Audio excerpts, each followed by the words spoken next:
The reason why I use a Falcon a pipe is to freeze up my laptop to sequence while my show's running. I don't have to worry about interfering. Another cool thing about this board is that you can upload sequences while the others are playing. It won't affect it playing away.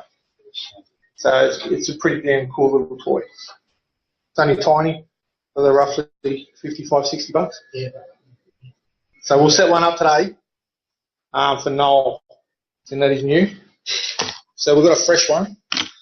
Now, with your SD cards and et cetera, don't go cheap because they do corrupt. When you do have a Pi, I recommend having another one. Take a look at the crotch on this. I recommend having another one on standby. So if it does get corrupted, you just easily pull that one out, put the next one in, off it goes again. I can't stress that enough. I had one fail last Christmas and everyone's knocking on my door. How come your lights aren't on?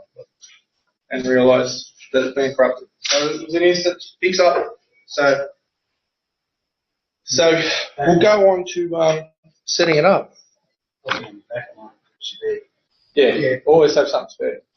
Even your USB sticks. These hold your sequences on. Your SD card actually holds the operating system on it. So what we'll do today, although you can run your sequences on your SD card, I strongly say don't do that. Yes, it's normally the sequences, the logging, all that gets corrupted. So if you've got that on your SD card, you're more likely to corrupt your SD card, and that takes a little bit longer to pull the SD card out, put another one in if you haven't got one handy, versus your memory stick. Yep. And also with the Pi, this version of the Pi, there's an EMC chip in it, so you can actually upload the operating system on it. I have yet to be successful in actually doing it myself. I've never had it work. The Beaglebone is different colour fish. The Pi, on the other hand, is a bit of a nutcase. So I always recommend putting an SD card in it, having a USB stick in it, and off it goes. Yes, yeah.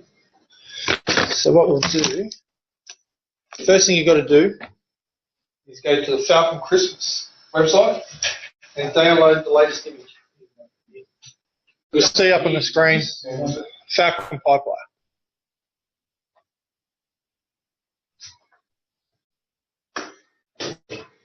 Down here, download links to latest images, install instructions, Raspberry Pi, install instructions, Beaglebone.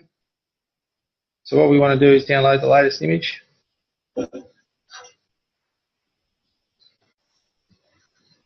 You'll see here, download 1.8.0. How often do they upload that software?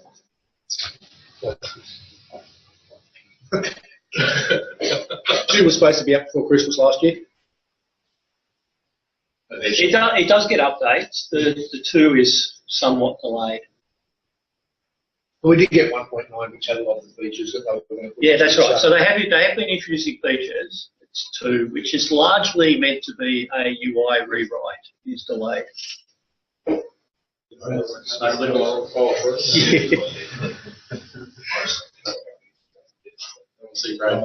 Okay. Yeah. Set this all up. Okay. The first thing you want to do with the SD card is to format it. Yeah. So, pretty basic. Chuck the SD card in.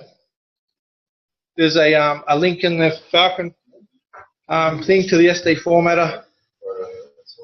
If you're formatting one that's already been formatted though, already been used, you need that other formatting program they suggest, because it's actually got multiple setups on it. Like you only see it as like it's about a 1 meg or 2 meg intro. It's there's multiple petitions on the card. So there we go. What's the problem? Right. So options. Click. Format size adjustment on, I think. Yep. Okay. Format. yeah, that's what I like it after this. So what we want to do is we want to upload this entire file onto the image. Just showed our copy yesterday. So what he's done is he's formatted the SD card. He's made sure that it's the right size, so several gigabytes rather than a few megabytes. He's downloaded the zip file, the Falcon Player zip file, and he's now copying all of the files from that zip file onto the SD card. Okay? Now, that is the entire operating system image, but it's not quite ready to run. And when we put it into the Falcon Player for the first time, it's going to have to unpack that image and initialize the operating system. And that takes a little bit of time.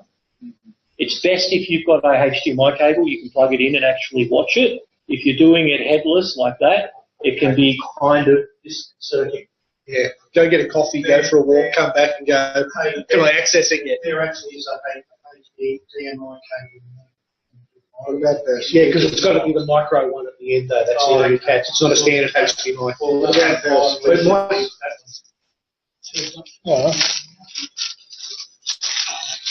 I think it's the micro. Oh, maybe it's the micros on the Beaglebone. Yeah. Because again, it's damaged. No, you don't do it. Hopefully there's a HDMI. Because that actually, like that came as a kit from the block like this way. Right. Basically, the HDMI cable, you plug it into your Pi, and your operating system setting up, it just spits out a whole bunch of code up on the screen. But it also tells you the IP address for this.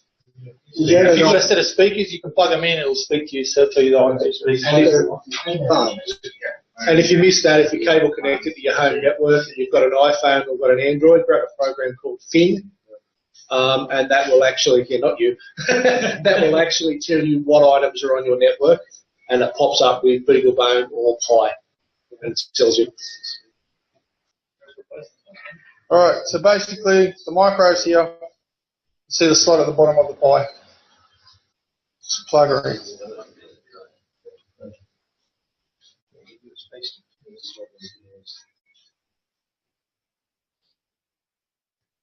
Okay. So that's the operating system hooked up, and your USB stick plugged in as well. You must have the USB stick. Yeah. 3 ways to plug the USB stick. So what we'll do, The right way, that's correct, yeah. Even if you don't use the USB, as in this one here, you must have it in to connect it the first time to set it up. Otherwise, it will not work. Right. Yeah, it's just sort of what the hell? Plugged it in while it was still running, and it just kept going. Oh, okay. I did the same thing. Yeah, I forgot about that. It's been 4 months since I set it up.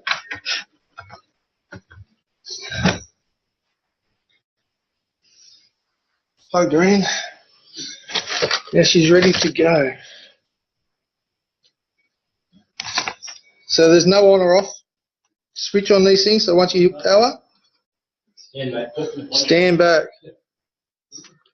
With the, if you ever want to turn it off, it should tell us on the screen anyway. Tell us on the screen. Yeah. if you ever want to turn them off, I recommend going in and shut it down, and then turn the thing off. Rubbish. That's what. Oh, right. You have to with Falcon, with Cody. No, No, we've been running one on the back of our oh, TV. no, that one you have to. Yeah. With Falcon Player. The catch is if it's right into the drive at the time that you turn it off, you're likely to corrupt it. That's it. With Cody, it's all right. Cody, they say shut it down too. But, we've been running one for 6 months on the back of the TV. It still hasn't corrupted. I guarantee when I get home tomorrow it'll be corrupted. That's my screen share. Eh? That's how much screen share. Oh, why? Oh, you bring it. I do Oh, okay. No, I bought it because it was a spare part. So yeah, now it's coffee time. Looking at anything. Oh, yeah, the text. Yeah, normally it pops up on the screen and it flickers around, and although it looks like it might have. We'll get it right.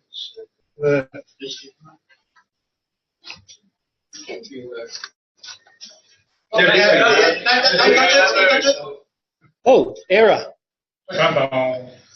Reciting existing fact. Warning, the file system is recording. So you'll need the keyboard.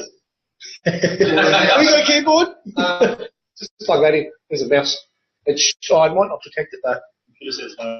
I've got a keyboard. Just turn it off and back on again.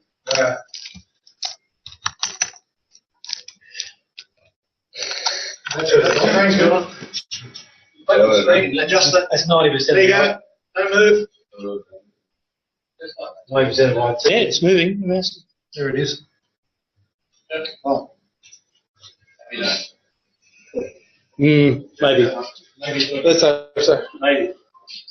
Cable plays up. Where we go? The kitchen? Kitchen? Yeah.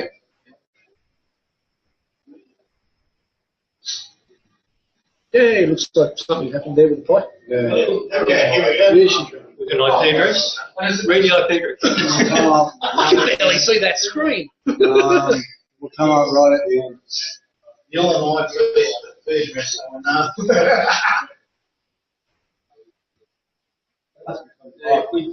It's going to be given once. Yeah. If you Or it's a default. It has a default. They just come up no IP address. Right, and does it say what the IP address is though? Nothing. Well, it'll be on the forum. I think it was. Well, it won't matter because it's running as a dumb PC. So, but it's not connected to any network, so therefore it doesn't need an address. But the image is on the Pi now. So when you get it home, you plug it into your own network, turn it on, and it'll find an IP address. And it'll show you what to. As soon as you get the interface up, that's when you can muck around with your own IP addresses, make it static. That's legal, that. If you haven't got one, plug it into the speaker into it, and so you know. Yeah. Well, or the other option is you pop out the USB stick and you edit the file. Yeah. I'm not that smart. And don't forget to save your, what are they, JSON files or something like that? Yeah. Alrighty. Finally, the Pi has booted. It's given us an IP address. I've now gone into that web address in our Explorer, and up comes the IU, or the UI. So from here, you can basically put everything onto it. All your sequences,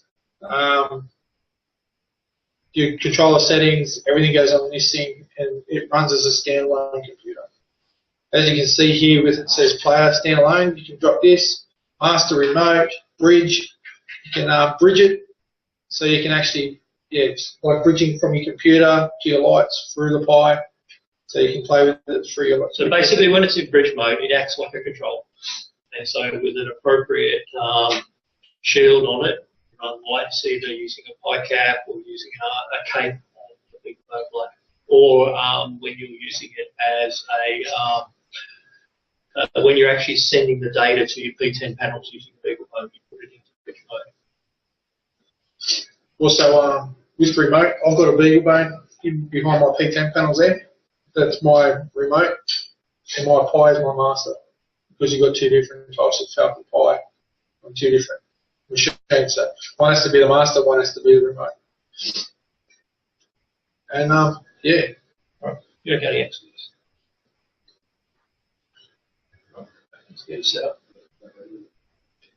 All right, so let's imagine this is your show, and let's imagine you're using that Pi as your player. So what you need to do, if you go back to the Falcon screen, is and go into the input output setup channel outputs. Yeah. So you need to set up all the universes that it's going to output, right? And if you go back to your xLights screen, you can see there's a hell of a lot of them there, a very large number of them. And so to make that easier, if you go up to the Tools menu, go to the FPP Connect, and if we type in 192.168.0.10, We can give it a description. We don't need to do that. We'll upload the controller configuration. We'll click that checkbox, and we'll click upload. What this will do is it will connect to the Pi, and it will.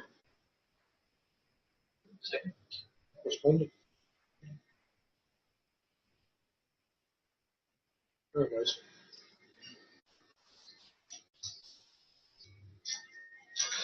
Very strange computer. All right, if we go back to the Falcon Pi player now, if we refresh the screen,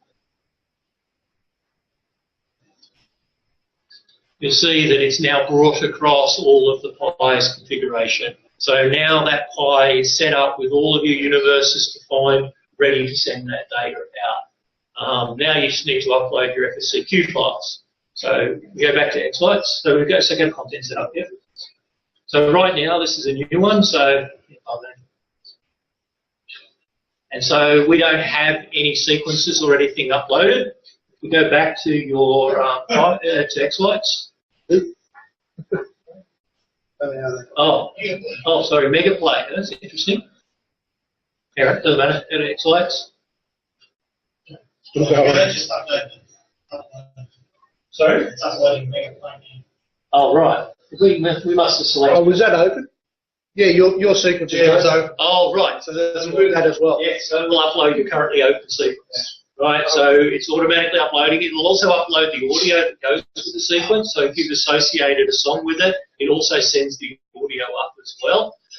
As at 15, if you've defined multiple, if you've connected to multiple Pis, so your remotes and your masters, they'll appear up in that drop down there as long as they're all actually connected on the network.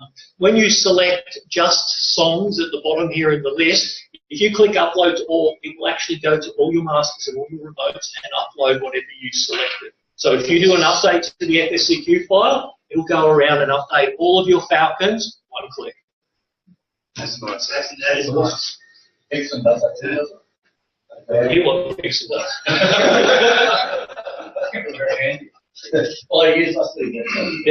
Yeah. So, and make sure that all your FSCQs are up to date, but they have to be plugged in. It will drop from the list any Falcon that it can't see. Right. It'll do that automatically. Right. No, So it'll only upload to the ones that you previously manually uploaded something to. So you have to upload something to it to initialize it, so the xLights knows that it exists. Okay, yep. And then the next time you come in, if you unclick the upload controller configuration, and if you go down and click on some of the FSCQs or the XMLs down there, just click on one. So now upload to all is configured down there. So if you click on that and you had multiple inside the drop down, when you click upload to all, it will go and upload it to each one of them in turn and guarantee that they're all got the same FSCQ. that's brilliant. Other than that, your Pi is ready to rock. So you need to upload your configuration. Yeah, that's right. When it does that totally overwrite. It will entirely overwrite the current configuration. The assumption being that whatever you have set up in xLights is the right configuration, and that's why you're uploading. Do you want to show them how to save the JSON files? Yeah. So when you go back to the FPP Connect. So it will never delete anything off it. It will overwrite things, but it will never delete stuff off it. So you don't have to go and select everything to make sure that it's there. It will only ever update it. So yeah, so if you only select one of these songs, it will just upload that one song. If it doesn't have audio, it obviously doesn't have audio. If it does have audio, it uploads the audio. You got a sequence of songs or something. That's what I'll need enough.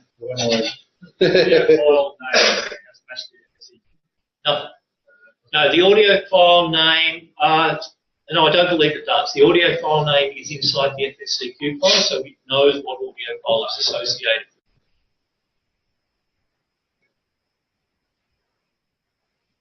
The upload models checkbox there's a test plugin or something, I believe, on FPP that lets you go and turn particular models on and run test patterns or something. That's what that's for. But the beauty about this too is what I used to do every night before my show started was I set up my network.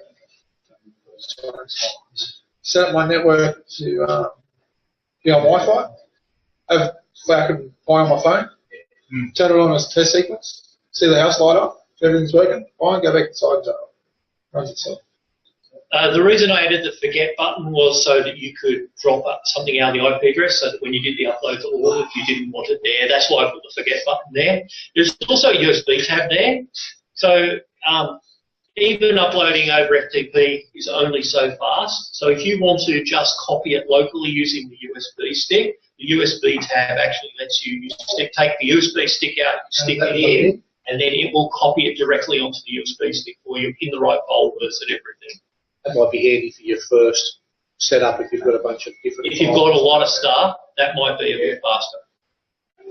Now, when you get home, straight onto the network. Yep. Change it to static. Put it in your house domain, or your show domain, so you can access it. And then stick something on the box to say what it is. And because I'm lazy, with the Wi-Fi, I leave it at DHCP. I'll just work itself. I'm not going to do anything with it except go out and test it. Yeah, that's all well and good until you want to set up the bridging we talked about earlier. You don't want the IP address on the wireless changing either, because you set up a static route to that Wi-Fi address, so you set it static. You don't need to set that's different than what the bridge setting is on the first page. You don't change it to the bridge. No, you don't need to change it to bridge. This is just setting the IP address, and if you want that checkbox at the bottom enables the routing. That's got nothing to do with it. Do not have both the Wi-Fi network and your show network in the same subnet. No. Put them in different subnets, right? You will have no end of trouble for all sorts of reasons. Of course I do, but that's just because I'm stupid. Yeah, but don't. Seriously, you will find life a lot easier if you keep them in different subnets. It means if you plug your laptop into both your show network and connect it to your house network, no confusion, right? Dixon or xLights knows where to send the data. If you put it in the same, so you're both on the same subnet, and you start running Dixon or xLights and outputting data, it could end up going at your Wi-Fi connection, or it could go at your Wi-Fi connection.